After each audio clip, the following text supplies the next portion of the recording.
करीब 1-1.25 किलोमीटर चलने के बाद मेन हाईवे से हम रॉयल छतरी के वहाँ पे पहुँच गए हैं। तो ये है, यहाँ से गेट की एंट्री है और यहाँ पे अंदर छतरियाँ हैं एंड टाइमिंग भी इनकी 5 बजे तक की ओपन की। तो 4:40 हो चुके हैं, सही टाइम पे हम पहुँच गए हैं। तो यहाँ पे ये इसके फ्रंट में ही पार्किंग है, ये रोड के सामने ही, यहाँ पे और यहाँ पे कार कर सकते हैं पार्क। एंड यहाँ से ये गेट है, यहाँ से चलते हैं अंदर। आई थिंक ये भी पार्किंग के लिए, यहाँ से गाड़ी तो आ सकती है, अभी तो बंद है। रॉयल क्रीमेशन ग्राउंड होने की वजह से यहाँ पे जूते चप्पल यहाँ बाहर ही उतारने पड़ते हैं, हमने उतार दिए हैं इधर गेट के पास ही। तो ये हो गई छतरियाँ स्टार्ट यहाँ से, और काफ़ी सारी छतरी हैं यहाँ पे। अच्छा, यहाँ की छतरियों की एक स्पेशलिटी है, मैं आपको बताता हूँ।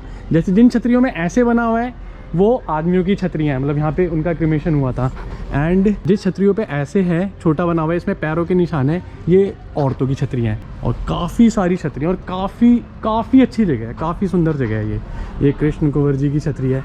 तो जो यहाँ पे जितनी भी छतरियाँ हैं वो 15th सेंचुरी से लेके और अभी 20th सेंचुरी के बीच में जितने भी राजा या ज़्यादातर रानियाँ जो हुई हैं, तो उनकी छतरियाँ आपको यहाँ पे देखने को मिलेगी। इधर की जो टाइमिंग है वो सुबह 9 से 5 बजे है, शाम को 5 तक खुला होता है और सुबह 9 बजे खुल जाता है, और 7 दिन खुलता है। और 10 रुपये पर पर्सन की एंट्री, बच्चे फ्री हैं इसमें 12 साल की उम्र तक।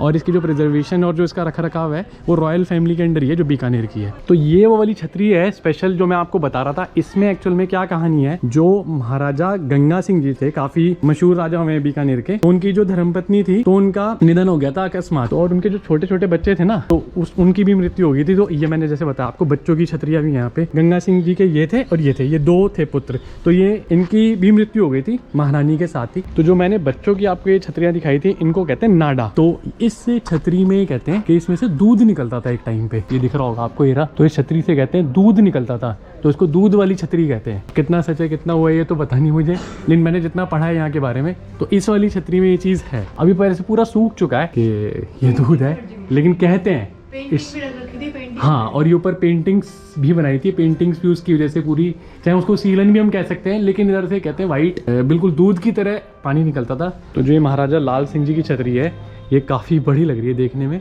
एंड इसके साथ में भी जो छतरी है ये भी काफ़ी बड़ी है। तो जो स्टार्टिंग में थी वे थोड़ी छोटी थी, एंड अब जो पीछे है ना लास्ट में, ये थोड़ी बड़ी है वाली। तो ये छतरियाँ जहाँ पे बिल्कुल एंड होती है, वहाँ पे लास्ट में सती का मंदिर है। तो यहाँ पर जब आएँ तो आप यहाँ पे दर्शन ज़रूर करके जाएँ। इनका नाम है दीप कुंवर सती माता, जय माँ। ये छोटा सा मंदिर है। ये जब छतरियों में आप स्टार्टिंग वहाँ से एंटर करते हो, वहाँ से बिल्कुल चल के आएंगे सीधे सीधे, तो बिल्कुल लास्ट में है ये वाला। ये बीच में है देवी कुंड सागर। एक्चुअल में अब सागर तो सूख चुका है, थोड़ा सा पानी वहाँ पे लास्ट में है। तो इसके ये चारों तरफ में बनी हुई है छतरियाँ। उधर छतरियाँ जो मैंने आपको स्टार्टिंग में दिखाई थी, फिर उधर छतरियाँ हैं, वो 2 छतरियाँ काफ़ी बड़ी हैं। तो जहाँ मेरी कार पार्क है वहाँ से छतरियों पे जाने का रास्ता तो वो था जिसमें अभी हम हो के आए हैं। और अगर आप कुंड पे जाना चाहते हैं तो ये बाहर से एक अलग गेट है, कुंड पे जाने का रास्ता है। तो ये जो छतरियाँ आपको दिख रही होंगी ये रही, तो इनके मैं बैक साइड में बेसिकली आ गया हूँ, और इसके इस तरफ कुंड है। तो ये सागर हुआ करता था, अब तो इसमें पानी ना के बराबर है, बस वहाँ लास्ट में थोड़ा सा पानी है लास्ट में। और ये सारी छतरियाँ, और ये झंडा आपको दिख रहा है, ये माँ सती का जो मैंने मंदिर आपको दिखाया था उस तरफ से। और ये यहाँ की सबसे बड़ी छतरी है, लेकिन इनका गेट बंद है, यहाँ पे ताला लगाया हुआ है। अगर आप बीकानेर में आए ना तो इस जगह को स्किप ना करें, इस जगह आए, आपकी फोटोग्राफी और रील्स तो जबरदस्त बनेगी, जबरदस्त वाली। तो अभी हम छतरियों से घूम के आ गए, और मात्र वहाँ से 1 किलोमीटर दूर जो मेन रोड से हमने ये जो मेन हाईवे है NH11, यहाँ से लेफ़्ट लिया था छतरी पे जाने के लिए, वहीं पे टी पॉइंट पे जहाँ से हमने लेफ़्ट लिया था, यहाँ सामने है माता वैष्णो मंदिर। तो ये है वैष्णो माता मंदिर, और काफ़ी अच्छा बनाया हुआ है। तो अंदर एंट्री करने के लिए ये शेर के मुंह में से जाना पड़ता है। तो मंदिर खुलने का समय लिखा है यहाँ पे 5 बजे से दोपहर 1 बजे तक है, सुबह 5 बजे से, और फिर 1:30 बजे से रात को 10 बजे तक है। तो ये टाइमिंग है। ये एक कृत्रिम पहाड़ टाइप बनाया हुआ है, ऊपर भोले शंकर की मूर्ति है, नीचे गणेश जी हैं। अच्छा, ये कटरा करके पूरा वैष्णो देवी वाली फील दी है, कटरा में आपका स्वागत है। तो ये नीचे से छोटी सी एक ट्रैक टाइप बना रखी है कि उस जगह को कटरा बनाया हुआ है, और यहाँ से कटरा से जैसे पैदल चढ़ के जाते हैं ना माता वैष्णो देवी पे, वैसे एक छोटी सी ट्रैक बनाई है यहाँ पे। ये आगे अर्धकुंवारी माता, बिल्कुल वैसे बनाया हुआ है अर्धकुंवारी, पूरी वैष्णो देवी वाली फील दी हुई है। अर्धकुंवारी माता आ गई है, ये है अर्धकुंवारी माता, और यहाँ से एक गुफा बना रखी है ऊपर जाने के लिए। और ये देखो प्रॉपर वही वाली फील दी है, यहाँ से पूरा झुक के जाना पड़ता है। छोटी सी जगह गुफा बनाई हुई है, इसमें से निकल के, और अब बाहर निकल के आएंगे हम।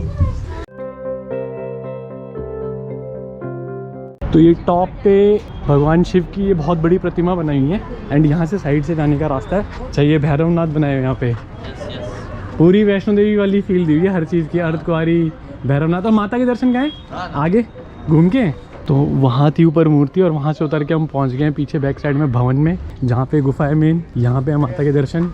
अच्छा इधर भी झुक के जाना पड़ता पूरा, प्रॉपर गुफा बना रखी है। तो ये देखो पूरी गुफा वाली फील है। ये वाली गुफा तो काफ़ी अच्छी बनाई है, ये तो पत्थर लग रहे हैं पूरे। ये माँ के रूप हैं, पिंडी रूप तीनों, और ये मेरे ख्याल से वैष्णो देवी में जो ओरिजिनल वाली वो है वो फोटो लगी है। वैसे यहाँ गए ना बड़ा आनंद आया, प्रसाद खा लिया मैंने, तो ऐसी फील आ रही है सच में, इन्होंने भले थोड़ा कृत्रिम है लेकिन फील ऐसी आ रही है कि मैं वैष्णो देवी में ही माता के दर्शन कर रहा हूँ। तो बीकानेर में आके हमने होटल जो करा है वो करा है कॉन्टिनेंटल ब्लू, इसमें आए थे हम डायरेक्ट, और इसमें आके हमने होटल में रूम ले लिया है। ये होटल है एंड 3rd फ्लोर पे हमारा रूम है, मैं देख चुका हूँ, अभी चल के दिखाता हूँ आपको। तो ये है हमारा रूम 309 एंड ये इसका है वॉशरूम एंड ये रूम है ओवरऑल। ये हमें मिला है 2300 रुपीज़ में, तो सही लगा मुझे, प्राइम लोकेशन पे है। यहाँ से जो मुझे चीज़ें कवर करनी है 500 मीटर दूर सिर्फ बता रहे हैं, जूनागढ़ फोर्ट है एंड जो रेलवे स्टेशन के पास का जो फूड टूर दिखाऊंगा मैं आपको सारा, वो भी पास है। अभी हम जा रहे हैं डिनर करने अपने होटल से, और ये जो हमारे लेफ्ट में पैरेलल चल रहा है ये है बीकानेर का रेलवे स्टेशन, मतलब इसका गेट तो आगे से बैक साइड है उसकी, अभी उसके फ्रंट साइड में जा रहे हैं। तो ये हम पहुँच गए हैं स्टेशन रोड पे, ये है स्टेशन रोड, और यहाँ पे एक पुरानी पटरी है उसके ऊपर से हम पैदल चल के जा रहे हैं। देखो वहाँ पे रेलवे स्टेशन है, आई थिंक ये स्टेशन रोड है। और ये बिशनलाल बाबूलाल जो भुजिया वाले बहुत ही फेमस है वो यहाँ के, मतलब भुजिया के लिए। लेकिन अभी हम भुजिया तो खरीद नहीं रहे ना ले रहे, देखो कितनी भीड़ लगी हुई है। अब हम बीकानेर भुजिया भंडार पे चल के कुछ खाते हैं। तो ये बीकानेर भुजिया भंडार पे आपको बहुत तरह तरह की भुजिया मिलेंगी। तो ये इनकी शॉप है, और यहाँ पे पीछे सिटिंग एरिया है, यहाँ पे ये रहा सिटिंग, तो काफ़ी बड़ा है, बाहर से देखने में छोटा लगता है लेकिन यहाँ पे अच्छा सिटिंग एरिया अंदर। देखो ये लिया हमने रबड़ी विद मालपुआ। तो मालपुआ तो आपको जैसे पता ही होगा राजस्थान की काफ़ी फेमस स्वीट डिश है, सुपर ऑसम। जो इनका दोनों का जो कॉम्बिनेशन बना के खा रहे हैं ना, बहुत ही टेस्टी है, मज़ा आ गया। तो ये आ गई हमारी स्पेशल राज कचौरी, जो यहाँ की काफ़ी फेमस है बीकानेर भुजिया भंडार की। आपको लग रहा होगा मैंने मीठा खाया उसकी बड़ाई कर रहा हूँ, ये खा रहा हूँ, ये भी बहुत टेस्टी है, मतलब जनरली बहुत ही अच्छी राज कचौरी है। एक्चुअल में मारवाड़ है, और जो मारवाड़ी लोग होते हैं ना वो नमकीन के और उसके बड़े तगड़े शौकीन होते हैं। ये बीकानेर भुजिया भंडार ये है, उसके जस्ट एडजेसेंट है भीकाराम चांदमल, बहुत फेमस शॉप है बीकानेर की। तो इसमें हम खाएंगे गर्मा गर्म घेवर, जो बीकानेर का काफ़ी फेमस है। ये देखो भीकाराम चांदमल के अंदर खड़े हम शॉप में, और वैरायटी देखो मिठाई की, सही है, मतलब दिल्ली में भी इतनी सारी मिठाई देखने को नहीं मिलेगी आपको, वैरायटी देखो कितनी, लड्डू देखो कितने सारे तरह के हैं। तो ये है मलाई घेवर, ये यहाँ की बीकानेर की बहुत स्पेशलिटी है, मतलब आपको 12 मास घेवर मिलेगा, नहीं तो दिल्ली जैसी जगह में पूरे साल घेवर नहीं होता, सिर्फ मेरे ख्याल से जुलाई अगस्त में घेवर मिलता है। तो ये है तीज के आसपास मिलता है ना, तीज जब आती है। हाँ। तो लेकिन यहाँ पे पूरे साल घेवर होते हैं, सर्दी है अभी और मैं सर्दी में घेवर खा रहा हूँ। एक बात बताऊँ, जब से मैंने भी बीकानेर की 2-3 चीज़ें ट्राई करी है ना, यहाँ के फूड का मैं दीवाना हो गया हूँ, हद का टेस्टी है। नहीं मेरे को वो भी बहुत अच्छा लगा, स्वीट्स तो अच्छी लगी लेकिन जो मैंने अभी खाया था राज कचौरी बहुत ही स्पेशल थी। एक्चुअल में मैं यहाँ की सबसे फेमस दुकानों पे खड़ा हूँ, तो यहाँ पे अच्छा हो गई। तो ये हमने लिया है मारवाड़ी खम्मन भीकाराम चांदमल जी के यहाँ से, तो ये बता रहे हैं इनका यहाँ का स्पेशल है खम्मन। तो ये ढोकला जैसा ही है, बस ये कि थोड़ा इसमें मसाले डाले हुए हैं, एक सॉस टाइप डाली हुई है, चटनी। अब ये लिया है मैंने भीकाराम चांदमल जी के यहाँ पर से रसगुल्ला, वाइट वाला स्पंजी, ये भी इनका काफ़ी फेमस है।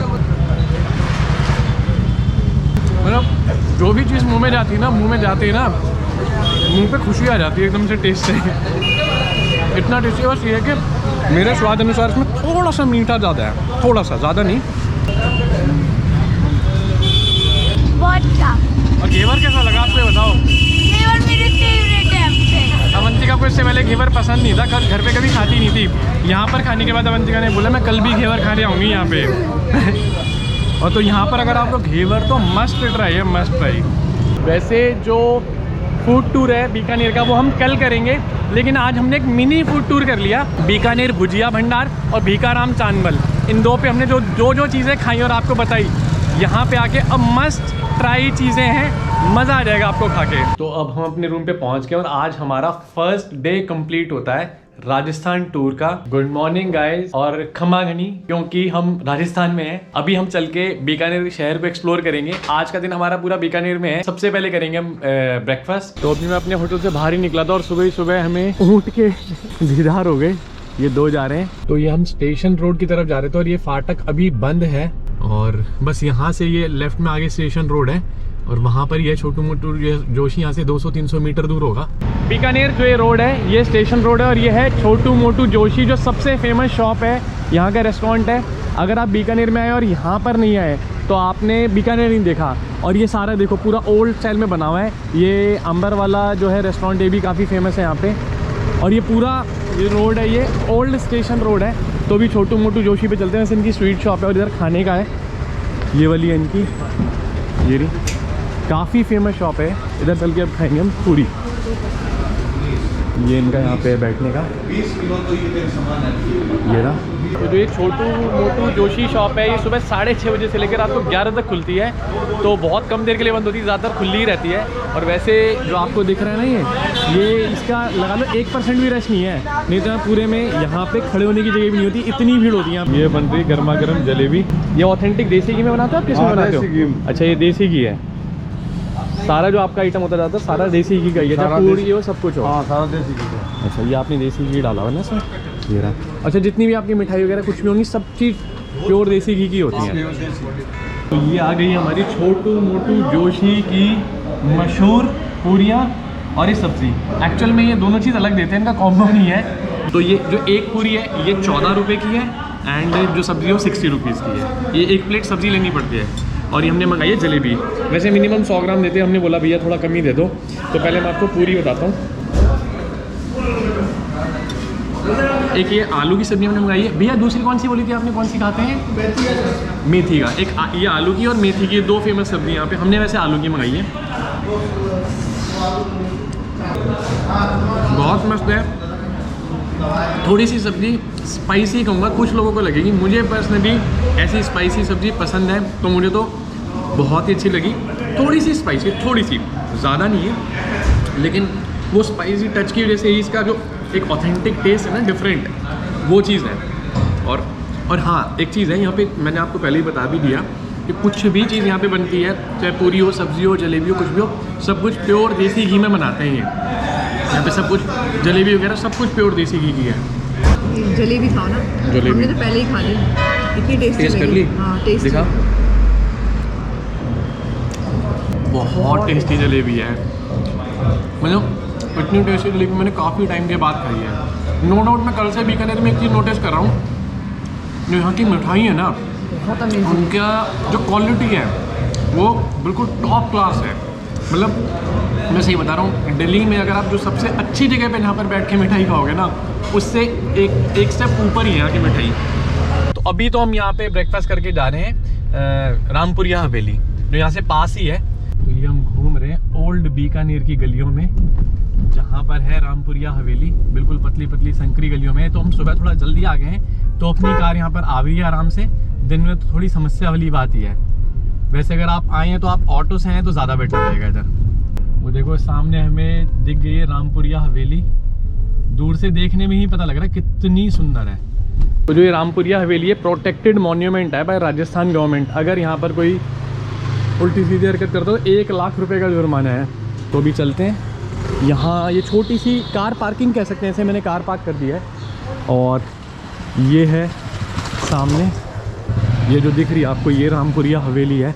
बहुत ही बेहतरीन नमूना है ये आर्ट एंड आर्किटेक्चर का। इसके ऊपर जो ग्लासेस आपको दिख रहे हैं अलग अलग कलर के, ये सब फॉरेन से मंगाए गए हैं। इसके लिए एक ही वर्ड निकलेगा मुंह से, अमेजिंग। और इसकी जो डिज़ाइनिंग है ना वो यूरोपियन स्टाइल में है, क्योंकि बाहर से इसके लिए आर्ट एंड आर्किटेक्चर जो आर्किटेक्चर आए थे वो बाहर से आए थे, तो इसका जो आपको इंडो एंड यूरोपियन टच, बाहर का टच और इंडियन टच दोनों मिलेगा। और ये 15वीं शताब्दी में ये जो है बनवाई गई थी हवेली, और यहाँ के बहुत बड़े सेठ थे रामपुरिया, उन्होंने इस हवेली का निर्माण करवाया था। और इसके सामने भी ये देखो, और इसमें जो मेन चीज़ है जो ये वर्क हुआ है ना बहुत ही अमेजिंग है। तो जो ये रामपुरिया हवेली है ना, वैसे इसको कहते तो हैं 15th सेंचुरी AD से काम शुरू हो गया था मतलब, लेकिन जो ये मेन है ना यहाँ पर लिखा है 1933 उसमें जाके कंप्लीट हुई है ये। तो जिनकी ये हवेली है उनका नाम है हजारीमल शिखर चंद रामपुरिया। वो देखो ऊपर भी जो बना हुआ है पूरा, वो जो बनाया हुआ है वो सरस्वती माँ का है, लेकिन उसकी जो डिज़ाइनिंग है ना पूरी यूरोपियन स्टाइल में है। और जैसे ग्लासेस हैं वो भी आई थिंक बाहर से ही मंगाए हुए हैं। ये आपकी रील्स और इंस्टाग्राम फ़ोटोज़ के लिए तो है ना, मैं बोलूँगा बहुत ही परफेक्ट जगह है बीकानेर में। तो ये वहाँ तक है रामपुरिया हवेली। एक ये था इसका बड़ा गेट, तो उसमें अंदर जाना तो अलाउड है नहीं। ये रामपुरिया हवेली से अब हम जा रहे हैं अपनी नेक्स्ट डेस्टिनेशन पे, और ये सामने देखो रामपुरिया हवेली। यहाँ पर शूटिंग चल रही है, प्री वेडिंग शूट चल रहे हैं लोगों के। अगर आपको पिक्स खिंचवाना तो सुबह सुबह आ जाओ, खाली एकदम खाली पिक्स खींचने के लिए, इंस्टाग्राम रील्स के लिए। ये पूरी सिर्फ रामपुरिया हवेली नहीं, जो ये अभी मैंने आपको बताया जैसे आगे भी काफ़ी हवेलियाँ यहाँ पे देखो, राइट साइड में भी कितनी अच्छी हवेली बनी है। देखो इसमें नक्काशी देखो ऊपर इस हवेली में, ज़बरदस्त है। ये गलियाँ थोड़ी संकरी हैं, इधर अपनी कार लेकर आना थोड़ा मुश्किल काम है, लेकिन भैया सुबह सुबह के टाइम आप लेकर आ सकते हैं। जैसे देखो ये तनीषा हेरिटेज हवेली वाली बनाई हुई है, ये पूरी देखो। इस गली में जिसमें मैं घूम रहा हूँ सारी प्रॉपर्टी हेरिटेज प्रॉपर्टीज़ हैं जितनी भी हैं। मतलब इस गली में भी अगर आप आएंगे, क्योंकि एक्चुअल में अभी हम जा रहे हैं जुनिया महाराज, जिनकी कचौरी और पकौड़ी बड़ी फेमस है, ओल्ड बीकानेर में ही हो। तो ये आ गए हम ओल्ड बीकानेर की एक किस्म से ये फूड मार्केट सी है छोटी सी। हर दुकान पे आपको ब्रेड पकौड़े, समोसे एंड मतलब स्नैक्स मिल जाएगा, पकौड़े वगैरह। तो आपकी जो है कचौरी है ना सबसे फेमस, तो कचौरी और पकौड़ी। तो सुबह कितने बजे खोल लेते हैं आप शॉप? शॉप तो 5:30 बजे खोल लेते हैं। अच्छा। माल तैयार होते होते 8 सवा 8 बजे। 8 बजे तक, 8:15 बजे तक माल तैयार हो जाता है। और शाम को कितने तक खुली रखते हैं? शाम कहाँ, दोपहर 2 ढाई 3 बजे दोपहर को ख़त्म हो जाता है माल सारा। चलो ठीक है सर। तो ये है जुनिया महाराज जी की जो फेमस कचौरी। तो ये कचौरी जो आप बता रहे हैं किसकी है? मोठ? ये मोठ मुगर दाल की बनती है। ठीक है। ये जो पकौड़ी है, हाँ। ये मोठ छिलका दाल होती है। इसमें जो मिठास है वो छिलकों के दाल की है। इसके अंदर जो हींग डालते हैं ना, वो 20,000 रुपये किलो की हींग है। 20,000 रुपये किलो हींग? 20,000। उसका नाम है साबंदी। इस वजह से हाजमेदार भी काफ़ी है, या हींग अच्छी है? आयुर्वेद में मूल रूप से 2 चीज़ें हमेशा इस्तेमाल की जाती है, वे है लौंग और हींग। और अपना जो नमकीन का आइटम है उसमें प्रचुर मात्रा में लौंग और हींग का प्रयोग करते हैं अपने। ये पकौड़ी है, जिन्होंने बताया 20,000 रुपये किलो वाला हींग डालते हैं, और मुंह में डालते उस हींग का एकदम से फ्लेवर आया है, बहुत तेज़, काफ़ी बढ़िया है। बस ये है कि थोड़ा सा पेपर पे देते हैं ना, ये थोड़ा सा है। और मैं कचौरी भी खा के बताता हूँ कैसी है। बहुत ही खस्ता कचौड़ी है, खस्ता एकदम। और जो अंदर मसाला भरा हुआ है ना बहुत ही बढ़िया है, मतलब उसमें सारे जो फ्लेवर्स है ना बड़े बैलेंस्ड है। बहुत अच्छी कचौड़ी है, मज़ा आ गया खा के। तो आप अगर बीकानेर आए तो एक बार जुनिया महाराज जी की पकौड़ी ज़रूर ट्राई करें, मतलब कचौड़ी और पकौड़ी। तो जहाँ ये जुनिया महाराज की शॉप है, इस जगह को कहते हैं चाय पत्ती गली, और ये गली फेमस है अपनी ब्रेकफास्ट के लिए। इधर अगर आप बीकानेर साइड आए हैं तो सुबह सुबह अगर आपको ऑथेंटिक और यहाँ का मारवाड़ी ब्रेकफास्ट करना है तो आप चाय पत्ती गली आइए। जुनिया महाराज की गर्मा गर्म कचौरी खाने के बाद वहाँ से करीब आधा किलोमीटर आगे है लक्ष्मीनाथ टेम्पल, जो यहाँ का पूरे बीकानेर का सबसे ज़्यादा फेमस टेम्पल है। तो ये लक्ष्मीनाथ टेम्पल कॉम्प्लेक्स है, इसके यहाँ काफ़ी बड़ी पार्किंग है। देखो कितनी सारी बाइकें खड़ी हैं, आराम से घूम के गाड़ी आ जाएगी। तो जो लक्ष्मीनाथ टेम्पल है करीब 450 साल पुराना है, और ये भगवान विष्णु और लक्ष्मी माता का टेम्पल है। और ये देखो कितना अच्छा लिखा है, हे नाथ मैं आपको भूलूँ नहीं। ये यहाँ से ये बिल्डिंग शुरू हो रही है टेम्पल की, ऐसे करते हुए और वहाँ तक जाती है, और इधर से एंट्री है। तो अंदर तो मेरे ख्याल से वीडियोग्राफी अलाउड नहीं है, तो मैं अंदर कैमरे से रिकॉर्डिंग नहीं करूँगा, और बाहर आके फिर आपको बताता हूँ अंदर क्या है। तो अभी मैं लक्ष्मीनाथ जी के मंदिर अंदर होके आ गया हूँ, और अंदर है ना श्री लक्ष्मीनाथ जी का टेम्पल है जिसमें भगवान विष्णु की और माँ लक्ष्मी की मूर्ति है ब्लैक कलर में। एंड उसके अलावा चतुर्भुज टेम्पल भी अंदर, बद्रीनाथ जी का टेम्पल और करनी माता का टेम्पल है। 3 छोटे छोटे टेम्पल और अंदर, तो काफ़ी अच्छा टेम्पल है और मान्यता तो इसकी बहुत ज़्यादा है ही। भीड़ देख के अंदाज़ा हो गया मुझे, काफ़ी भीड़ है। और ये थोड़ा हाइट पे मेरे ख्याल से, यहाँ से ये पूरा बीकानेर शहर भी नज़र आ रहा है। जो लक्ष्मीनाथ जी का मंदिर है उसके पास से देखो यहाँ पे से, अच्छा नीचे तो ये गौशाला है, यहाँ पे कितनी सारी गायें हैं। वैसे भी बीकानेर फेमस है कि ये गाय के लिए बहुत गायें हैं यहाँ पे।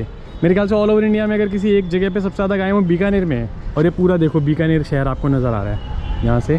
तो ये लक्ष्मीनाथ जी का जो टेम्पल कॉम्प्लेक्स का गेट है उसके जस्ट साथ में ही है भांडा शाह जैन टेम्पल। ये भांडा शाह ओसवाल ने बनवाया था 1468 AD में, यहाँ पे लिखा है। तो ये है भांडासार टेम्पल कॉम्प्लेक्स। तो ये भांडासार जैन टेम्पल के अंदर भी हम होके आए हैं और इसके अंदर 40,000 किलो घी लगा था जब इसकी नींव रखी गई थी, और 40,000 किलो सोने का भी इस्तेमाल हुआ था, जो यहाँ पर बता रहे हैं पंडित जी, जो यहाँ पे केयर टेकर उन्होंने मेरे को बताया। तो और अंदर का जो आर्ट एंड आर्किटेक्चर है, वैसे अंदर तो मैंने कुछ बोला नहीं, वीडियो बनाई थी लेकिन चुपचाप रहा क्योंकि अंदर थोड़ा पीसफुल सा एटमॉस्फेयर था। लेकिन बहुत ही अच्छा आर्ट वर्क है अंदर टेम्पल में। एंड ये जो है टेम्पल अ मस्ट विजिट है अगर आप बीकानेर आए। मैं तो यही कहूँगा लक्ष्मीनाथ जी के टेम्पल के दर्शन करने के बाद इस टेम्पल को ज़रूर देखें, बहुत ही अच्छा बना हुआ है। अब हम यहाँ से जा रहे हैं जूनागढ़ फोर्ट, जो सबसे आइकॉनिक है यहाँ का। अगर आप बीकानेर आए तो जूनागढ़ फोर्ट तो जाएंगे ही जाएंगे। तो वहाँ चलते हैं और फिर आपको दिखाते हैं, बीकानेर का इतिहास दिखाएंगे भी और बीकानेर का इतिहास बताएंगे भी। सामने आ गया जूनागढ़ फोर्ट। ये है जूनागढ़ फोर्ट का गेट और इधर से हम कार को अंदर लेके जा रहे हैं। इसका नाम है करण पोल।